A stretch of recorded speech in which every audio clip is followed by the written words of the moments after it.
Hey guys, welcome back to my channel. First of all, I want to apologize for, different background stuff, a little bit of everywhere. You may notice a few different locations next time I film. We're just moving around, so bear with me. So we're going to tackle some big Marvel stuff this week. First of all, Captain America: The Winter Soldier. Let's talk about that. Obviously, this video is going to be full of spoilers. Just going to put that right here. Spoiler alert. So go ahead and skip to this point right here. Click here to skip to the end where you won't see any spoilers. So you've been warned.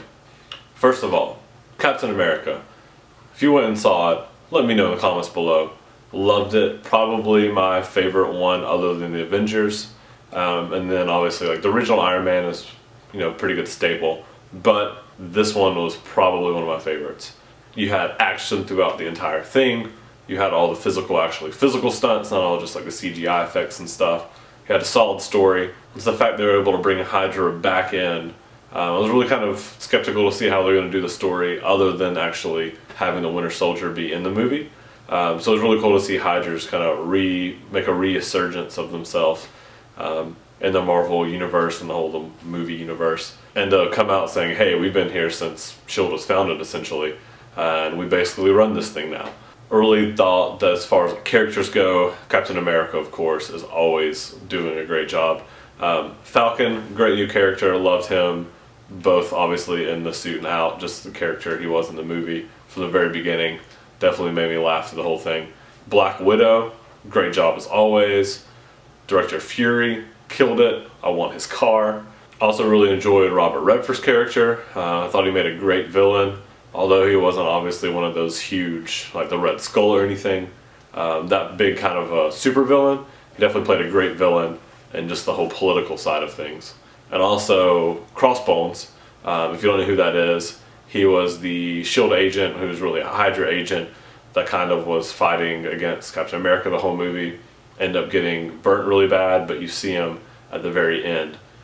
He's actually a character that's going to come back as Crossbones later on. He's one of Captain America's kind of main baddies, which should be kind of cool. You can think of him as like the bad version of the Punisher, as if the Punisher wasn't always kind of bad. But he's not an anti-hero like the Punisher is. He's an actual villain. The Winter Soldier, Bucky Barnes, I thought they did a great job.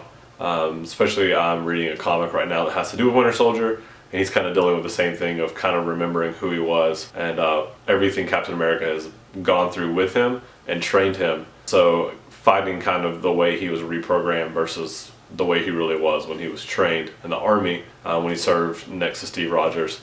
It was really cool to see kind of that in the movie, and I'm really interested to see where that's going to take the character actually of the Winter Soldier, to see if they're going to bring him back as Bucky Barnes, if he'll be in later movies, which I'm sure he will, but exactly how that's going to play out. And just like any good Marvel movie, the stinger at the end, I loved.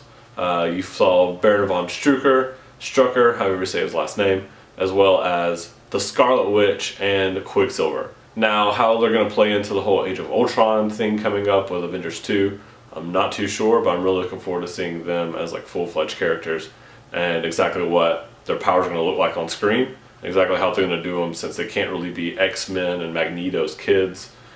Because of the whole rights with the X-Men franchise and Marvel and such. But I'm really looking forward to see what's going to turn out on the big screen. And to piggyback off of the Winter Soldier, let's talk about some Agents of S.H.I.E.L.D. Wow.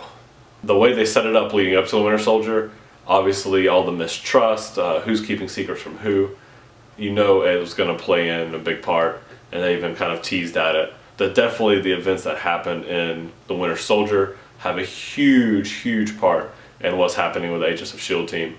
So Coulson and his team, dealing with all their secrets, everything is out on the internet, obviously. That happened in Winter Soldier, as Black Widow put out everything that S.H.I.E.L.D. had to hide out in public.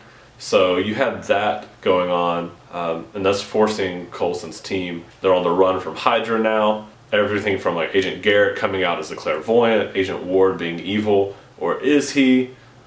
Things like Coulson, has he really been working for Hydra? What kind of hand has Hydra really played in Coulson's reemergence, and exactly how he's been operating since he came back to life / got reprogrammed, whatever he is. I think they definitely played it really well as far as how the show is reacting with the movie universe. They're making it really kind of mesh well together. So it was really exciting to see that week of Agents of S.H.I.E.L.D.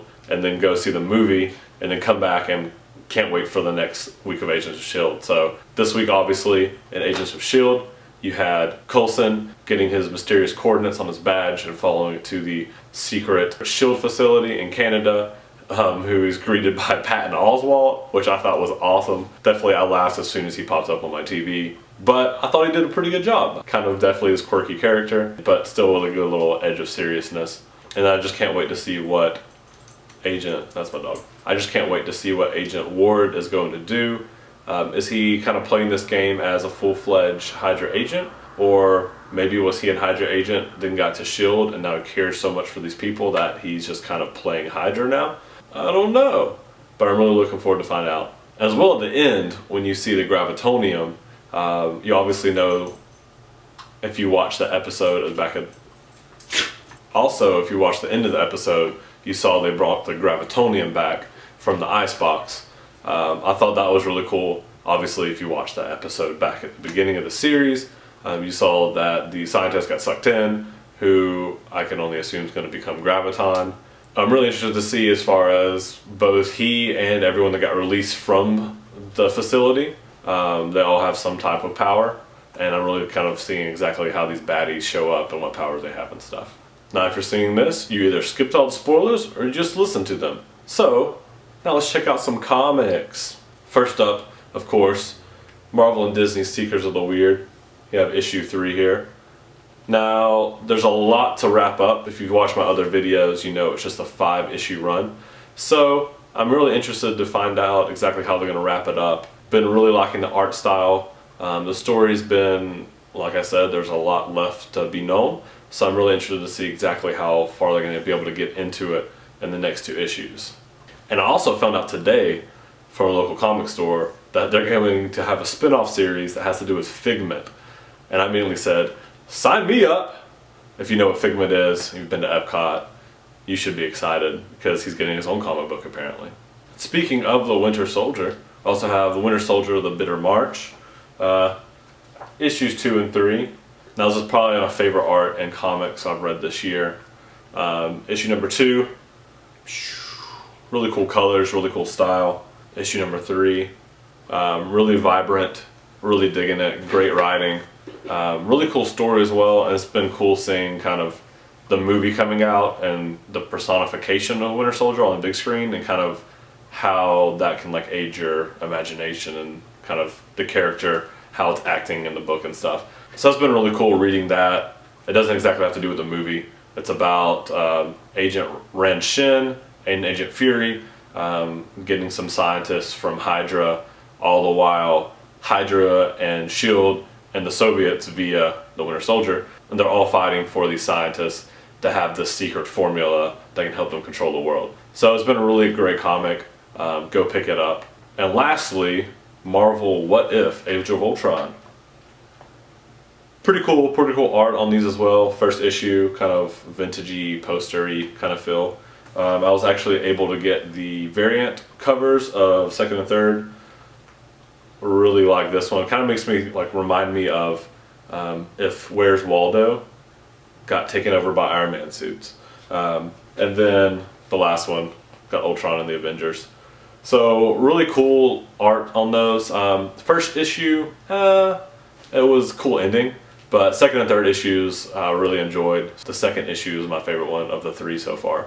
It's also a 5-issue run, just like Seekers of the Weird and Winter Soldier The Bitter March. If you're not familiar with the What If series, Marvel does these sometimes one-off or just like little series of what if comics where what if the Avengers defeated everyone? Or what if Spider-Man had kept his 6 arms? Little things like that. Usually kind of quirky, pretty fun. If you're not familiar with the Age of Ultron series that happened this past summer, it was a story arc about Ultron, who's going to be the villain of Avengers 2, also called Age of Ultron. It basically tells a story of how Ultron kind of lives in the future and controls the present and takes over the world and gets rid of most superheroes, and there's a little ragtag group of heroes left that have to defeat Ultron and find out how to fix or break kind of the space-time continuum Crazy story. It was a blast to read. It's actually what got me back into reading comics. So I was really excited for this What If series. If you haven't read Age of Ultron, pick it up. It's available in like a collected trade now, so you can read it all in one place. It's got some cool little tie-ins with some other story arcs as well. And then the What If. Like I said, first issue, not the best. Second issue is fantastic. Favorite art of it so far. And then third issue is pretty good. So go check those out at your local store if you haven't already. And don't forget, support your local comic store. And like I said at the beginning of the video, and as always, thank you so much for checking out my channel, watching today's video. I really appreciate it. Let me know what you're reading in the comments below. Let me know what I need to check out. I always love to find something new to read. Don't forget to give this video a big thumbs up and hit that subscribe button if you haven't already. We've got some more videos coming for you soon that may have to do with Disney World. Maybe, just a hint. So be safe, have fun, and we'll see you real soon.